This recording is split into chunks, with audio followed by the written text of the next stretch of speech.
So hi, everyone. My name's Lindsay. I'm a research scientist, executive coach, and leadership development trainer.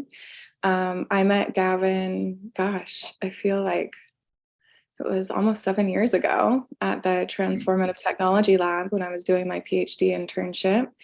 And Gavin, over the years, became a client of mine and experienced some of my sessions using my method for stabilized flow, which is different than a flow trait. It's an ongoing, permanent flow experience, different than flow state. And then I became a client of Gavin's. We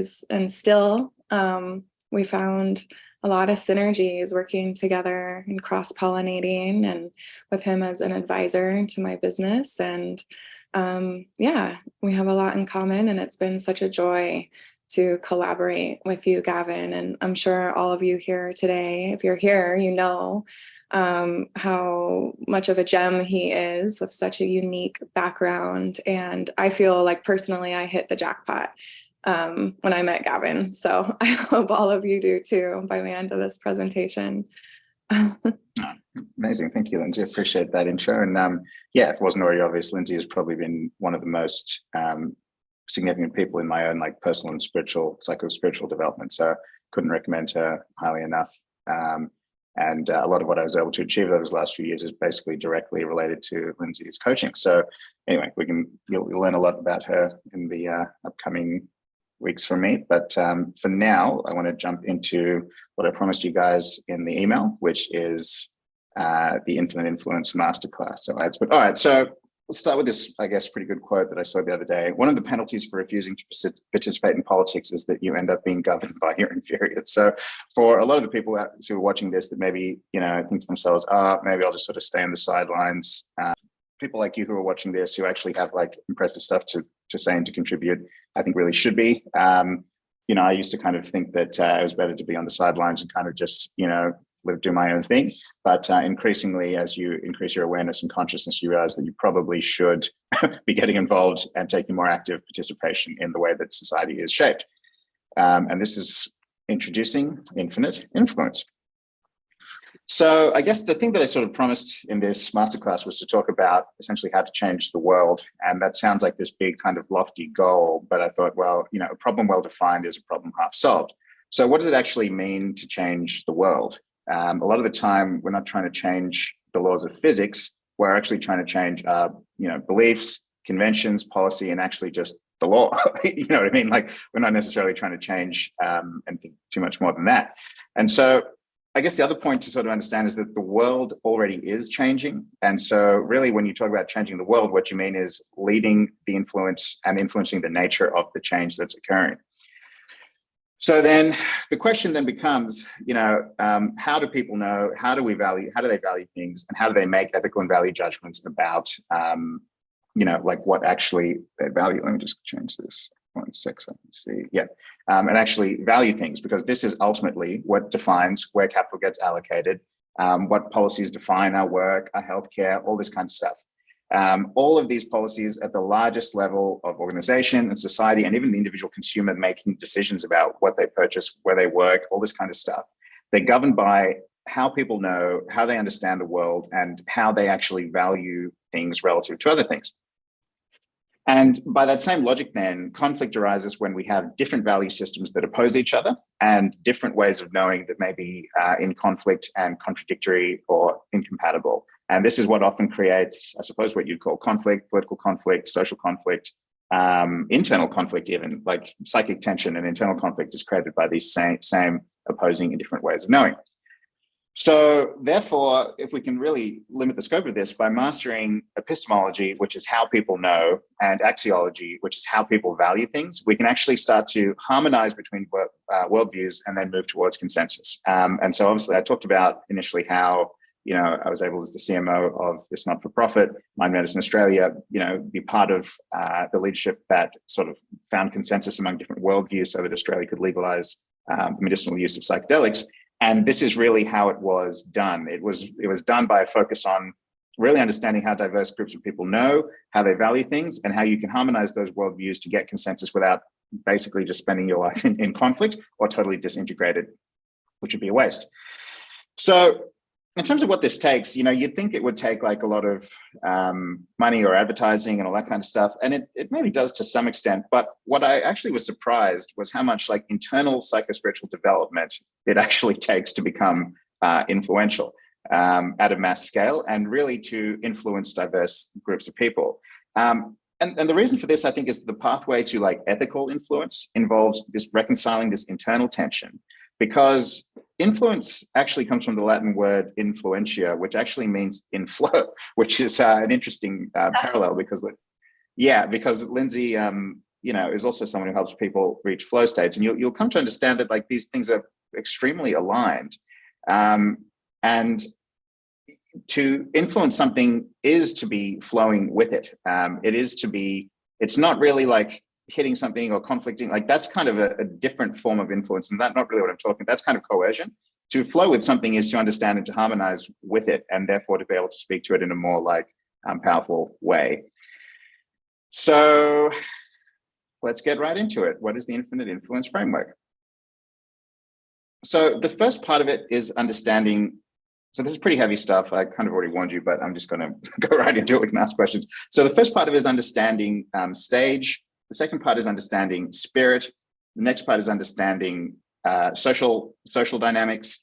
The next part of it is shadow, and then story, and then state. Okay.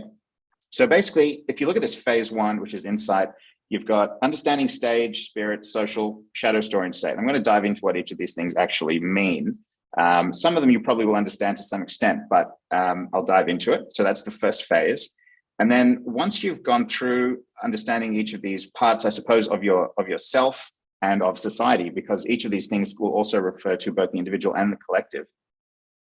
What you want to do at that point is, fancy graphic there, is move towards integration, which is like understanding how all these different things integrate to form one whole, self, or one whole collective, or however you want to kind of talk about that.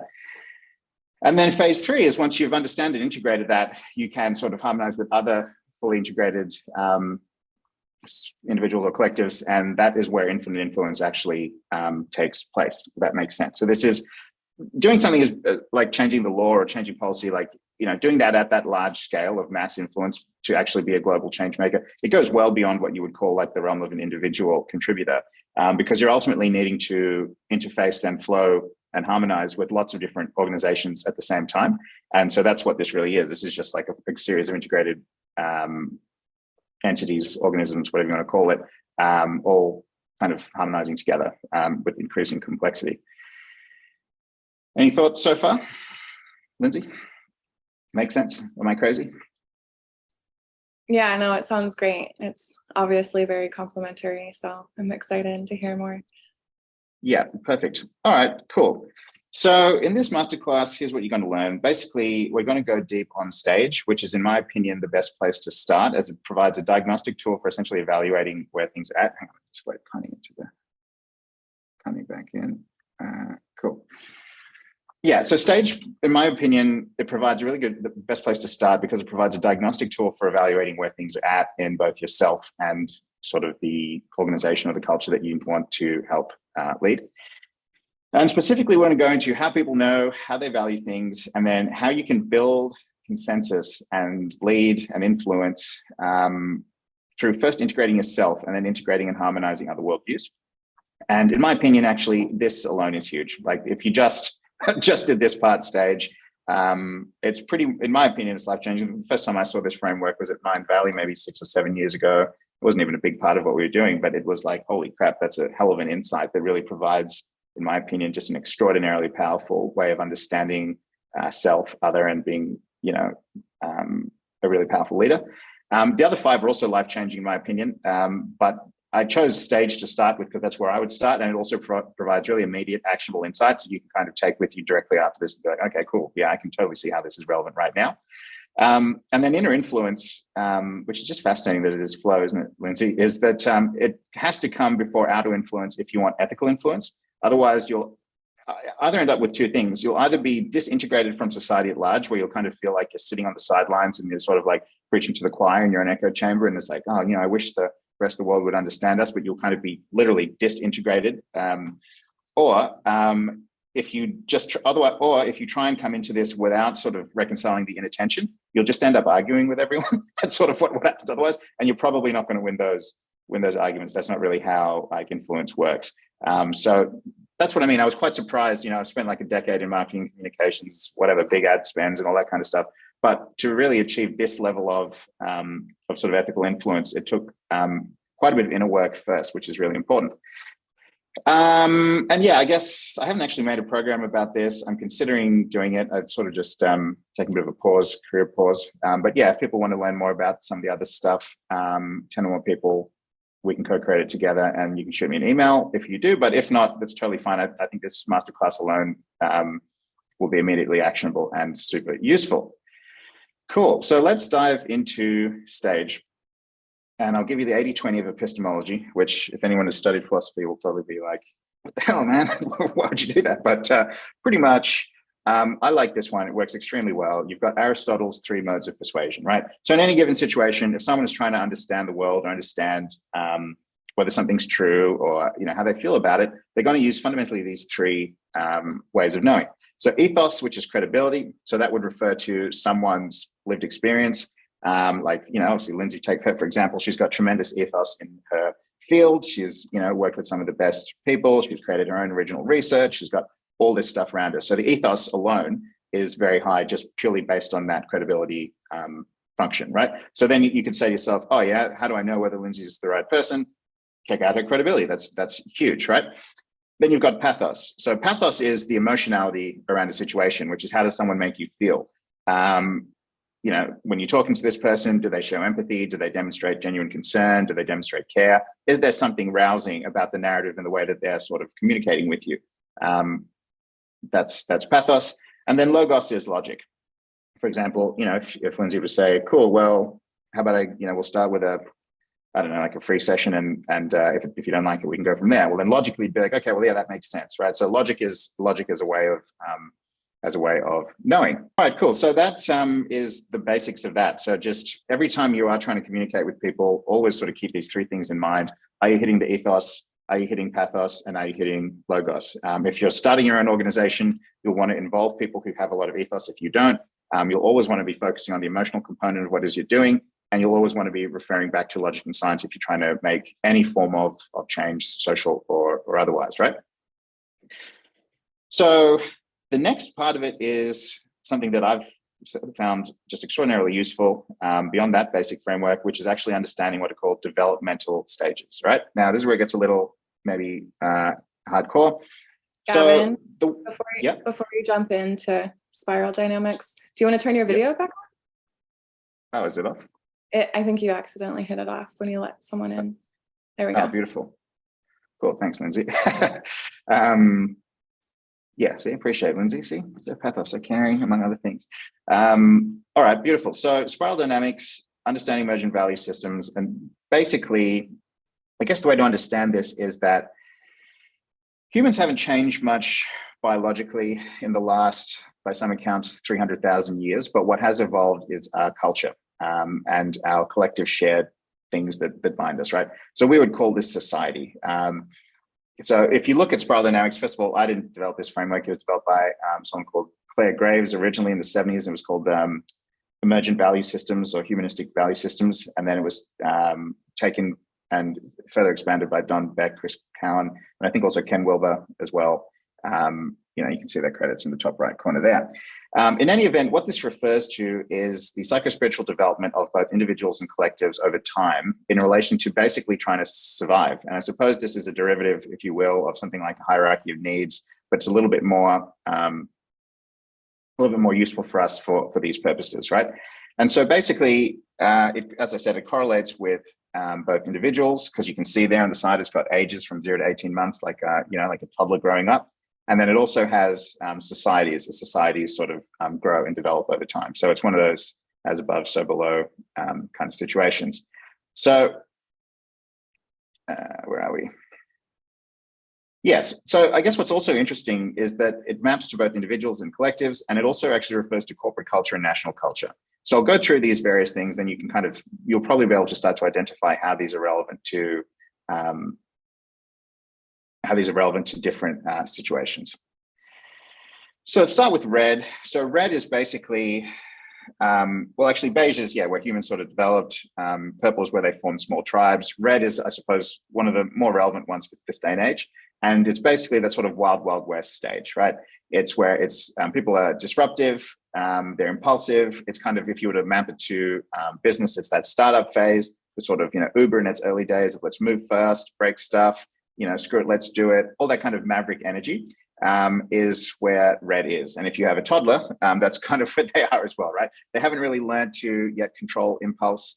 They don't really know how to delay gratification. They just sort of live based on what they want in the now.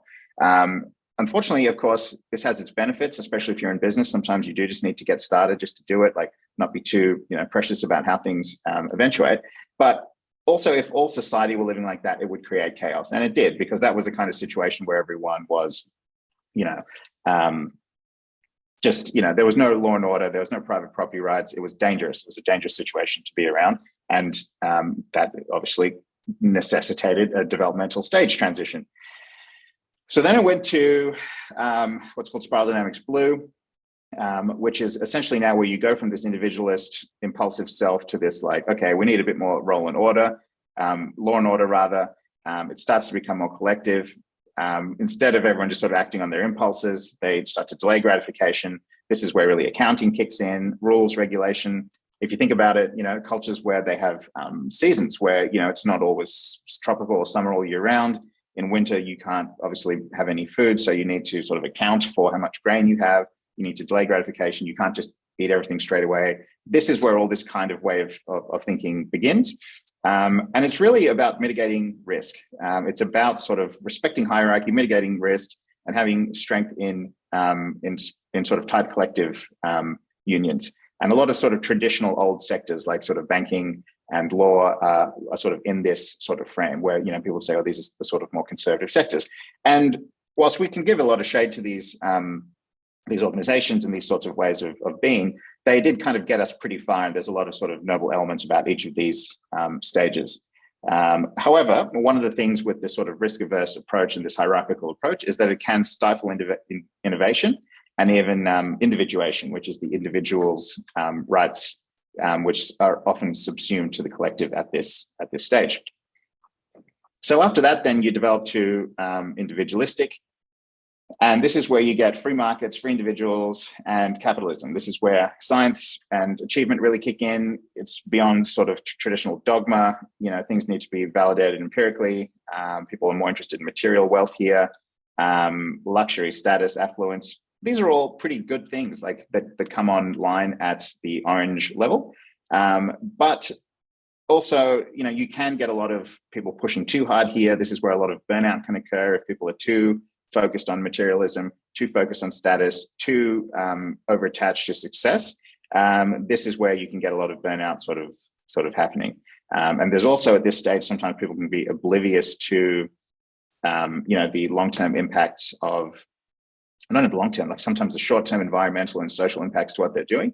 And, some of the negative elements of capitalism, actually all of the negative elements of capitalism can exist at this stage if it isn't tempered by ethics, which is convenient, that's where the next one kicks in, which is spiral dynamics green. Spiral dynamics green is where people start to begin to question why or whether they should be doing things. They start to get a lot more sensitive to well-being, sometimes to self-care, to what you'd call sort of more conscious values, sustainability, compassion for the people involved in the supply chains of what they're buying, for the animals that they're, potentially eating or just choose to stop eating altogether.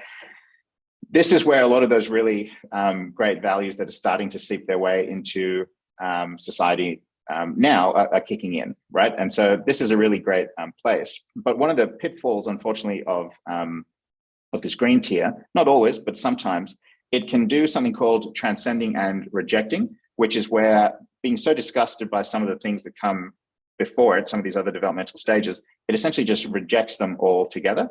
And in doing so, has then a very sort of negative relationship towards sometimes structure and order, a negative relationship sometimes towards wealth, and sometimes can lose the sense of self in the collective, which can be problematic. So each of these tiers have their downfalls, including even the green one, which is what you would think is actually a pretty good stage.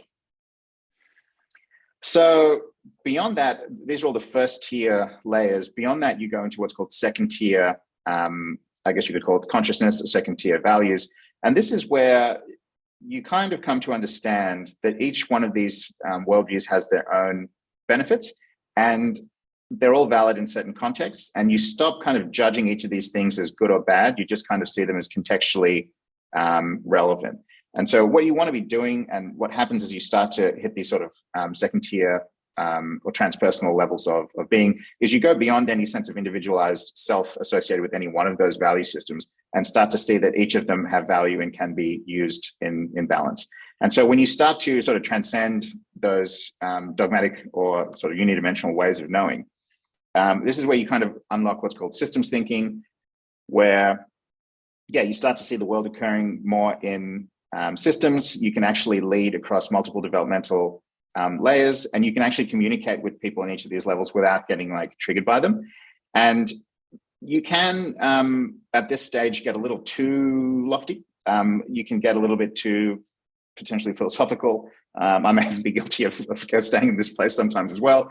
And sometimes like people like Buckminster Fuller would be a good example of someone who is here. It's like you can get a little too disconnected from society or the real world as well. But it is you do essentially want to be able to hit these stages so that you can basically then start to integrate and take an integrative approach to communication, leadership, and understanding from that point. So in my opinion, and just call this what it is literally my opinion, the sweet spot right now for where sort of society is this integration or this developmental stage transition you can kind of see between orange and green. And this is kind of where you get some of the better, this is kind of a good place to exist in the world right now, where we're at as a society, to be able to affect a lot of positive influence. Because this is, I guess, what you'd call conscious capitalism. Maybe sort of a Patagonia company would be here. And there is some greenwashing in some companies, so try not to, get too put off by that. But for the individual who wants to kind of affect positive change in the world, ethically, sustainably, but doesn't want to martyr themselves for the cause, this is kind of that sweet spot. You want to be achieving with sensitivity towards the actual, effects of what you're doing. And this will cause you to sort of think about scaling through technology and through innovation, and rather than sort of exploiting the natural world or exploiting people. There's a question there, Lindsay. What was that in the chat? Yeah. Just a comment by Robin, who's studying this before, and that it's cool to see it through the lens of business. Yeah, 100%. Yep. Okay, cool. And then so let's look at psychedelics then as a case study, because I did talk about then how you would use this to communicate between different worldviews, right? Can I make a comment? Yeah, of course you can. Yep. I just want to add a comment about like the difference between the first tier and the second tier. The first tier, I think it's maybe relevant, but it's just to kind of help conceptualize if someone's never been introduced to developmental stage growth before. The first tier is all when the person's predominant operating system is still being run on their survival pattern, or like a survival strategy of coping mechanisms. Like when you look at the achiever, like proving the self to be worthy of success, or, all of these structures to feel safe, right? The survival strategies. And then when they make the transition, like Maslow called it self-transcendence, beyond the self, but really it's beyond the survival pattern, because then what's left when you're no longer in your survival pattern? You're just present. And when you're present, you're in your true self. And it's when the locus of identity shifts from that survival pattern into a system, right? When you can see the self, the concept of the self is located in, Buddhist terms, like the field of awareness or the interconnectivity from a world-centric point of view. and so forth. So yeah, no, that's a beautiful explanation. That's absolutely spot on. Yeah. Thank you for that. Appreciate it. Yeah. Okay. So, all right. So let's talk about then what it would look like then if you've, as Lindsay said, if you've hit that second tier, you're beyond that sense of, individually identifying with any of these stages. You can start to see each of them as an individual way of knowing, and then you can start to actually communicate with them without getting triggered or without sort of feeling like there's any tension. So, for example, in relation to psychedelics, this is something that the whole country had to agree on. I suppose it was interesting because there's obviously other states in the United States that have done this, have legalized psychedelics for some use. But in this instance of Australia, it was done, I suppose, as the whole country, which was interesting. And what that really took was being able to create a narrative that was both congruent and had consensus between each of these different worldviews, right? And so to do that, just so as an example, so as it related to that sort of red, impulsive, screw it, let's do it kind of, maverick part of it, the better part of that is really understanding a sense of urgency. And so really what we sort of, wove into the communications was that there is a strong sense of urgency, that there are real costs of inaction, and that people should really be taking this seriously right now as opposed to waiting. Now, one of the other dominant value systems that controls the law and controls, the governance processes of psychology and psychiatry and all these kind of things is, of course, the blue meme. And that's where, the point of that is to create order and, to mitigate risk. And so, we didn't necessarily try and tell the sort of organizations or the regulators here that they should take a risk. What we kind of did was make them understand that there was already risks being taken, and that in a sense, mitigating risk and governance was going to be a better risk mitigation strategy overall than kind of just ignoring this. And that was partially a big part of what was actually able to get this through as good public policy as well. Which ultimately, they agreed on the balance of risk that it was worth sort of integrating for various reasons. And then, of course, at the orange level, to get industry on board, and to have them sort of understand the value, you're able to convey that there is a big market opportunity here, and that, you can both help people and do so in a way that is also creates market opportunity as well, which is the sort of the positive element of orange. And then, of course, there's the green tier where you had all the sort of a lot of the psychotherapists and the the practitioners in the field who were basically understood that giving people access to a treatment class that may provide some easing of their suffering was from the basis of compassionate access a very useful thing to do. So as you can see, different people and different countries or organizations will have dominant value systems, right? So the green tier will often involve a lot of the therapy professions, a lot of the not-for-profit sector. The orange tier will involve a lot of sort of the large capitalist organizations. Blue will involve regulation and government. And you can essentially take what are the same facts, but emphasize what is valuable to these different frames. So in blue, it may be the mitigation of risk and the creation of order. For orange, it may be the innovation and the potential market. For green, it may be compassion and care for the individual and that sort of thing. And you can create what is essentially then a narrative that will be integrative in its worldview rather than disintegrative by saying, so if that makes sense. That's basically how we did it at that stage. And then in practice, what does this actually take? Which is why I said it's a lot more inner work than you'd think. It means spending time with people who don't necessarily understand you, or you don't necessarily understand them, and try to understand them really well. It means checking your biases, assumptions, and judgments. It means not demonizing or villainizing, but it means empathizing. And in a sense, it's green that really unlocks that sort of ethical congruence and influence.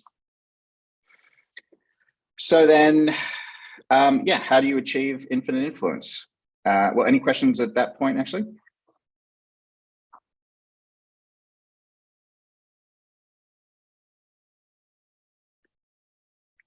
What do we have? Loving this. I studied this in the past, interesting in business. Yeah, cool. Lindsay, any questions or comments at that point? No, I'm just so impressed with what you did in the psychedelic space in Australia, and it's just cool to hear about how you've done it on such a larger scale. You've helped me apply this stuff to my business, and all of my clients are in the orange, and so I have to speak to them in the language that they speak, and that's meaningful to them. And that's really helped me and improved my work with my clients. But also it's just exciting to hear how you can take this even further. Well, yeah, I mean, thanks for that comment, and thanks for saying that. And I think it probably is worth mentioning at this point that, yeah, like it's nice to kind of talk about how this is done in psychedelics, but I think what Lindsay has done at the individual stage is actually a perfect example of someone who's really done all of this work, right? Because Lindsay could have easily have just said, oh, okay, well, I'm going to judge all these, capitalist people as, just they're the problem. I don't want to work with these people. But by integrating these parts of herself, and by doing all that work largely before we actually met, in many cases, Lindsay had done so much of this work that it was just so obvious for her that she could then, provide so much value and provide so much, positive influence in the world by taking what she's learned in a very, I suppose, green, spiritual and developmental, in that sort of spiritual realm, and then bringing that into the mainstream. And I think that's a perfect example. And it's so interesting that, in the psychedelic space, they talk about integration work, but that integration work doesn't just happen within your own psyche. It happens within value systems external to, it happens within individuals and collectives coming together. And I think what's really exciting, and I think is like this huge opportunity for these sorts of cultural creatives, and for people like Lindsay who are really embodying that and really leading that charge, is to take these incredible, these incredible things they're learning in the spiritual space, and to take them out of the realm of sort of like the dogmatic approaches of religion and bring them into, I guess, like the corporate world and that sort of executive world. Because if you think about influence, really, when you're influencing the world, you're actually influencing individuals. You're influencing individual consciousness. And by going into like an executive coaching thing, as Lindsay's done, or all these kinds of things, you essentially start then changing the worldviews of people who are in many cases the top of these organizations, which then can, create different organizational cultures, organizational styles. And when that happens, you have entire then organizations that can be operating different ways. And one of the other really fascinating principles in terms of catalyzing influence is that, and this happens when you sort of get to a bit of systems thinking, is that systems actually, they kind of mimic each other, right? So for example, we were only able to in Australia really push this through in many respects because we could say, well, some states in the US have already done it. Like, parts of California have already done it. Some of this stuff is already going on. So really, like, by changing the smallest divisible, or a divisible unit of like a node in a system, which you could call like a state, you could call it a company, you could call it a country. And by focusing on kind of what you can control in sort of this, like, in many ways, in a smaller way, you can create this sort of like meme or this kind of example that then other very large systems can follow. And, at the individual level, it could be like, oh, Lindsay bought these cool headphones, so I bought these cool headphones, you know what I mean? Or vice versa. But at the level of like mass influence, it could be that if you change the nature of, not even the world, if you change like what one state does, then other states might actually mimic that state as well, because they get to now observe and watch what's going on. So I don't know if that's like too out there, but that is actually how sort of cultural change and systemic change functions, which means that like sometimes by changing focusing on something quite small, you can actually affect a much larger change. Does that make sense at all, Lindsay? Yeah, totally. Thank you. Yeah. Cool. I was just reading a comment by Robin again about just her own awareness and her process and how she's oscillating between different ones. And I just wanted to comment that, like, it's spiral dynamics, right? It's not linear. It's not a hierarchy, right? So there's a complexity to it, like a fractal, and we're often oscillating between different ones even at different times in our life. And sometimes we have a real developmental stage growth where we have permanent change in our personality traits, which change our behavior. But often there is a complexity to it, and we're not just one at one stage of our life, right? Yeah, well, 100%. So I mean, like, spiral dynamics, I think, is something you could probably spend like years studying. And I've probably spent, tens, if not hundreds of hours of sort of reading into this, and I'll send out some resources. But you're spot on. It's like you're never just one of these value systems or even one at a time. You're in constant sort of motion of sort of balancing these different worldviews within yourself. And that's hard, that is hard to do. And it's why it's part of the reason why I sort of call this program Infinite Influence, because the process of kind of balancing these different worldviews, it doesn't really stop. It's like, you don't ever really fully integrate. It's a process of integrating, and it's kind of an ongoing thing, which, you need to start to cultivate practices that'll help you kind of, navigate those transitions. But yeah, it's adaptive. There's a movement to this whole thing, I think, which is maybe a good way to look at it. Cool. Well, actually, yeah, we got through that pretty quickly, which is good. So then, yeah, any more questions? I see some questions in the chat box there. Or comments? Can I say it? Yeah, go for it. Yeah, you said just at the end of it, the last sort of spiel, you said by focusing on something small, you can, create big change. And I kind of like didn't connect. What is the small thing you were talking about in that example? Is it like harmonizing with the different worldviews within and without, or what was the small thing that creates the big change? Oh yeah, fair enough. So for example, if you wanted to change like how all corporations dealt with work, right?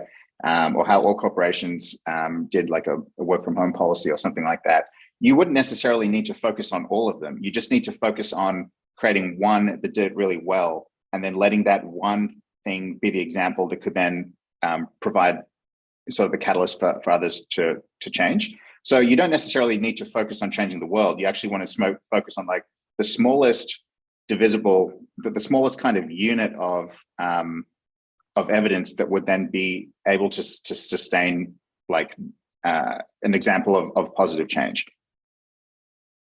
Very helpful. Thank you. You know what I mean? So for example, it's like, and in fact, the United States to some extent, you could argue, is a decentralized collection of states where the federal government obviously protects the entire union, but each state was, maybe going a little bit deep on this, but each state was supposed to have some self-governance so that states could essentially compete to some extent, right? And you could try something out in one state, and then the other states could kind of see whether it worked and then take that on board, as opposed to necessarily trying to force everything down from the top. So it is kind of a decentralized architecture of governance, which has its pros and its cons, because then you'll have situations where it's like some states may be totally, different from others, and that's not necessarily good. But at the same time, you can see like a decentralized way of doing things will allow innovation in that it lets you try out different things. And do you think about Google as a good example of this? How much of corporate culture is really built off the fact that Google did it first, right? Google comes out, they do things differently, and then how much of Silicon Valley culture has now been exported to the globe? How many, there's a lot of influence like occurring at that level. So you don't necessarily need to start out by trying to change the world. If you focus on, in some respects, starting within that circle of influence and circle of concern, first, integrating yourself, then integrating like smallest divisible units, then you can start to change things. So for example, I mean, Australia, if you think about it, there's 20 million people in Australia. It's 1/15 the size of the United States, but it's a country. So in a sense, like it's a big deal to do something for a country, but it's also a relatively small country to influence, if that makes sense. Groovy. Thank you. Cool. That's a great question, Vlad. I appreciate you asking that. Cool. Okay. Well, we're actually going to get through this pretty well. So then I guess the question then is, well, how do you actually achieve infinite influence? And I didn't want to jam too much into this because, it's kind of getting my thoughts out as well. But basically, the way I see it then, in terms of like causing mass positive change, there'd be sort of 3 steps in it. First one, which I think we've sort of done now, is getting that insight between the relationship between your inner world and your outer world, and the ability to actually, integrate and influence different systems by sort of checking your judgments around them and integrating your shadow around them. But certainly having that insight at the very least, which is done. Step 2 would be integration, which is kind of what, I was saying, understanding your level of stage development, understanding which part you need to integrate to hit the next level of your personal evolution.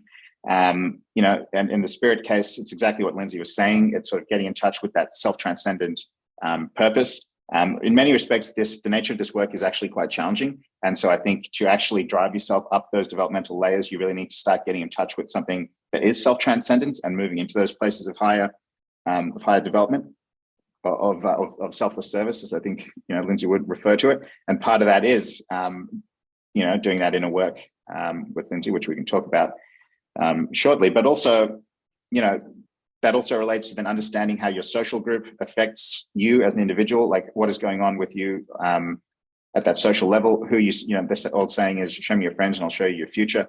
Are the 5 people you're hanging around with or the tribe that you're currently in, what worldview do they have and how is that affecting you?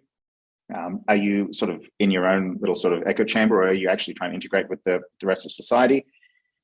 And other people around you, where you want to be, or do you need to sort of add different people into the mix so that you can start to, to bring in some of these other worldviews from people who may be quite different from you and may have different experiences. And then that will often then lead you to shadow integration, which is sort of looking at the parts of yourself that you deny, the parts of yourself that, you're sort of rejecting. And that can actually happen at 2 levels, which I think is really interesting. You've got sort of the denying your negative shadow, which is like the parts of yourself that you are denying that you have, which are actually negative, which you sometimes need to bring to the surface. And then the more interesting one, in my opinion, is also what's called the golden shadow, which is like the positive elements of yourself that you're actually projecting on other people. And taking back that gold is a way of you to sort of, empower yourself by taking those positive characteristics on. At that point, then really what you want to do is sort of create a new story for yourself, a new sense of a new narrative, a new sense of self, or a sense of, I guess you'd call it like a functional ego in the world, and sort of become that person who can affect the positive change that you want to see in the world. And partially that's by sort of integrating those elements we looked at in the shadow and bringing that back into yourself. And then, of course, to actually then execute on these, as Lindsay will tell you, like that's all well and good, but you then need to maintain like the right state of consciousness, like the actual persistent state, and to turn a lot of these, flow traits into flow states so that you can actually sort of have the energy and the insight and like the actual cognition and to be able to sort of live in this way, which is not necessarily an easy task. And so, yeah, once you've done that, then I did mention I'd sort of talk about a grand plan. If you have enough of these people and organizations that are like fully integrated and are sort of following these sorts of practices, then yeah, you would be able to create like a maybe a little bit idealistic, but like a harmonious sort of integrative society, culture, and eventually even planet, which is what I hope we're leading towards, and we probably are in some areas. But you can see the areas where we still have social conflict is where we are actually sort of demonizing and villainizing others without sort of understanding their worldviews and not kind of finding consensus as well. So yeah, maybe this may be going a little bit beyond the scope of what I can sort of talk about here in my own knowledge, but yeah, that's the overall strategy. Cool. I think that might be a wrap. So yeah, any questions at that point? I have a question. Comments? Yeah, go for it, Lindsay. So the infinite influence strategy, I'm just clarifying to make sure I understand. Is it to basically know where you're at developmentally at every category, and then know where your client, customer, industry, avatar of your business target is at developmentally, and how the intersection of your stage of development and their stage of development is interacting with where we are as a society, and to basically use that context to invoke, be like a transformative leader and influence change through those intersections with whatever kind of business you're running. Yes, 100%. Yes. This is why you're wonderful, among other reasons. And yeah, that's exactly it. And so yeah, like as Lindsay will tell you, I want to kind of get this out first. Obviously, I do have a significant marketing background, and this kind of informs that as well. But yeah, that's 100% what it is. And you can kind of see where, so looking at Australia, I would sort of look at and say, okay, well, where are we as a country? Where are our dominant worldviews? Where are the things that are really going to work for Australians? And the big meme in Australia and the big theme in Australia right now is a very advanced country. It's one of the wealthiest countries in the world. And in some respects, this is then causing that really strong shift into green and that strong shift into compassion. So in many respects, Australia was really ready for a change like this. Because whilst we do have some conservative like elements, Australia is at its core a very compassionate country, and that was ultimately what got this over the line. We already have a lot of good universal healthcare and all that kind of stuff, not without its problems, but that's kind of where it took. Whereas if you were looking at other sort of developmental levels, you'd need to bridge it in different ways. So, for example, So I'm probably sort of too brain fried to come with too many examples, but yes, that's exactly what the methodology would actually be. And so as you can apply these 6 things to yourself, you can also apply them to, as you say, your avatar or your industry. You can see where that judgment is. And what's interesting is, I suppose, like, I had to do so much shadow work on myself to be able to do this, because you gave me a really nice intro, Lindsay, in your post, saying that obviously I came from Mind Valley and worked with stealing fire and all that kind of stuff.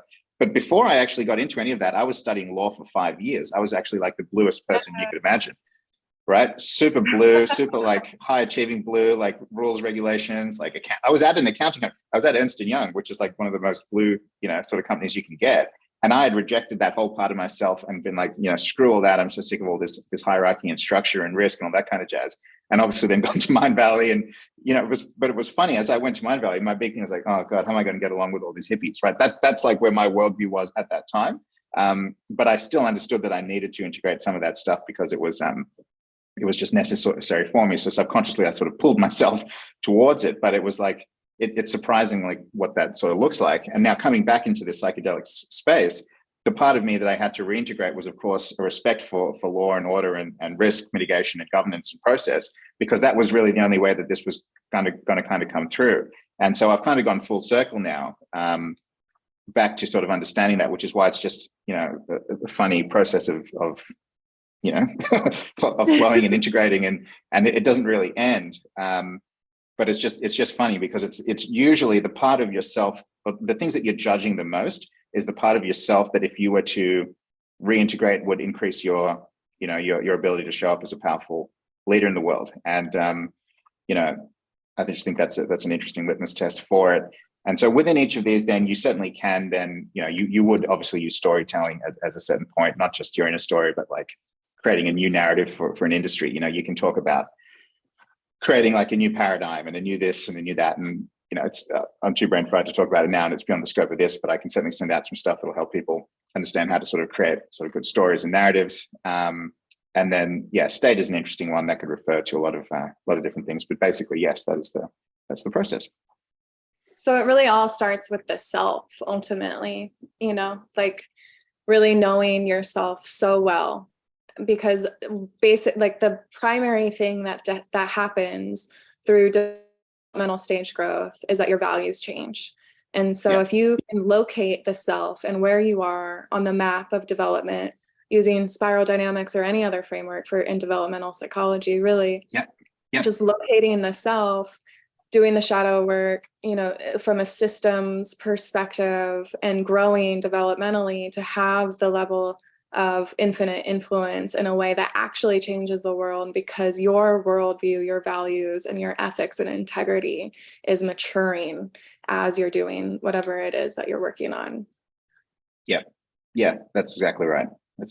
And so that was actually what was surprising, because you'd think that influence would be, it would be like a marketing strategy. You know what I mean? You'd think it would be like some really cool Facebook ads trick or something like that. And obviously we did use Facebook ads and book launch and all this kind of stuff. But the thing that struck me as so interesting, and you've helped me with this in so many ways, which I'm eternally grateful for, is that when you unlock that inner stuff, that inner psychic tension, it's like you actually just see different things, right? Your actual perception of reality changes. You know what I mean? It's like, and as you see different things, you see different opportunities, you actually see the world in a different way, which is, I know, very difficult to explain, but it's that kind of work which I know is going to be the future. And it's funny to see this because even companies now like McKinsey are talking about reaching, dual awareness for leaders. And so the future of leadership development is 100% going to be in some capacity, the ability to, evolve your consciousness to a place where you can see different things, you can respond better. And there's a myriad of different benefits that come from doing this kind of work. I think Patrick raised his hand. Yeah. Yeah, thank you, Gavin, for laying out this framework. It's very interesting, and it also totally resonates with me. I have a question about developmental growth, because with going through these stages, I mean, it is known that we have to go through all of these stages to get to the upper ones. Like, we cannot jump. Like neither a society can jump from a lower stage to a higher stage, nor an individual each have to make these kind of experiences and brain connections and introspection and so forth. So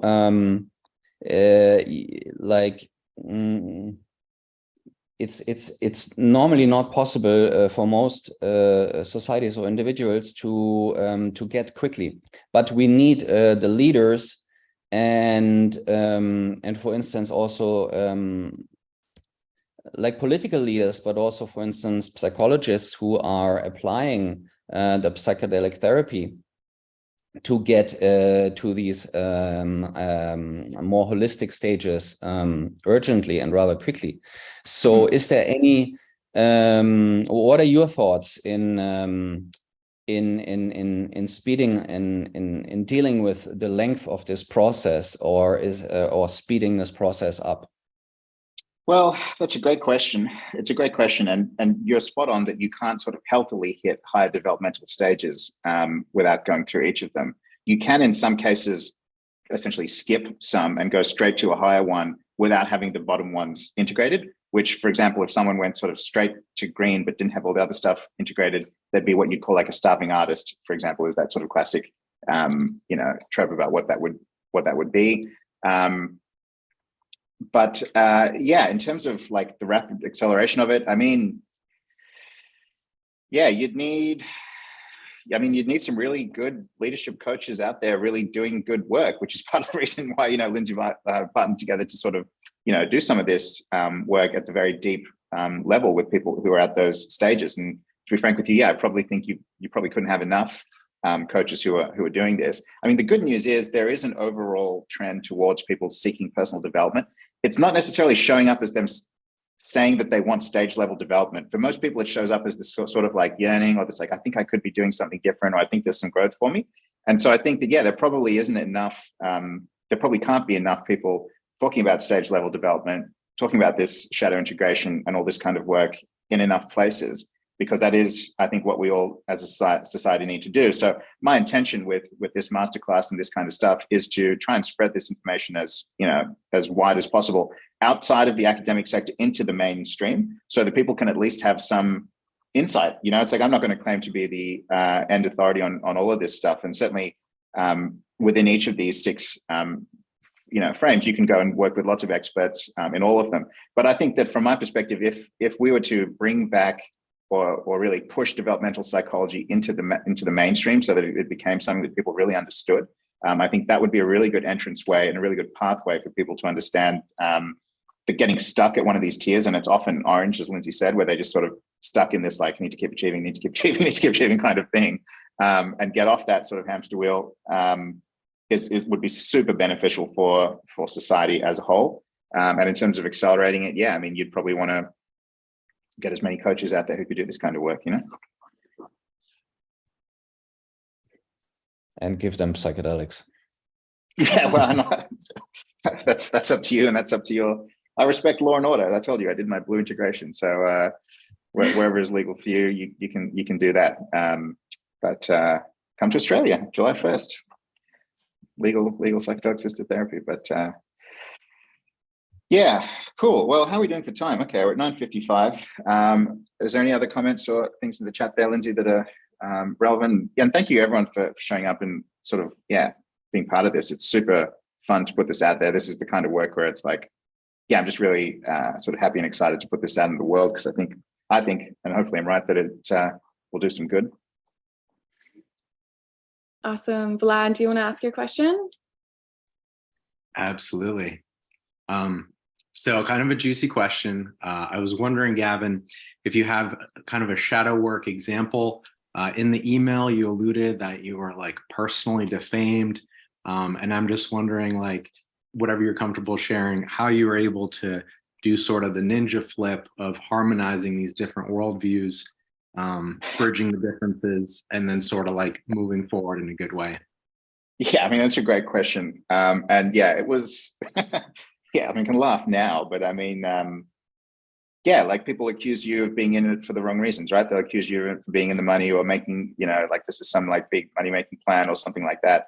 And it's like, yeah, I mean, it's hurtful. It's definitely hurtful. And, you know, part of that actually falls into the state-based work, actually, in that you need to practice a lot of forgiveness and compassion. You know what I mean? It's like you really do. And it's unfortunately, sometimes when you make change, people will resist that change in some capacity. And, you know, in a lot of the good religious traditions, there's always kind of someone who, despite being attacked, despite being vilified or whatever it is, if they have sufficient conviction in what it is they're doing, will sort of stay the course. And that was very much true of the people I was working with at Mind Medicine Australia. I mean, specifically, yeah, the founders of that, Peter Hunt and Tanya de Jong, took a lot of heat, but they genuinely believed in what they were doing. So they kind of just sort of kept going. But yeah, it took a lot of that sort of very spiritual work around compassion and forgiveness and, you know, focusing back on that self-transcendent purpose and really why you were doing this, and then surrounding yourself with really nice people, you know, as much as you could, that could kind of make that, you know, not sort of inflame that, and could kind of, you know, provide that compassion. But yeah, it's not necessarily easy work, but it is fulfilling work, and I think that's just the truth of what it will probably take to push, you know, change forward. Does that answer your question? Yeah. Patrick, your hand is Cool. still up. Do you have another question? Or is it up? It's up from before. Awesome. All right, guys. Well, yeah, this was super fun for me to do. Hope it was fun for you as well. I'll stop sharing that. Cool. Shall we? Anything else great, there? Or shall we... Thank you so much. Thanks. Yeah, that's right. My pleasure. I learn something new every time. So, yeah. Cool. All right, guys. Well, thank you so much. I'll leave it there and appreciate it. Thanks, Yeah, Gavin. thank you. Thank you so much.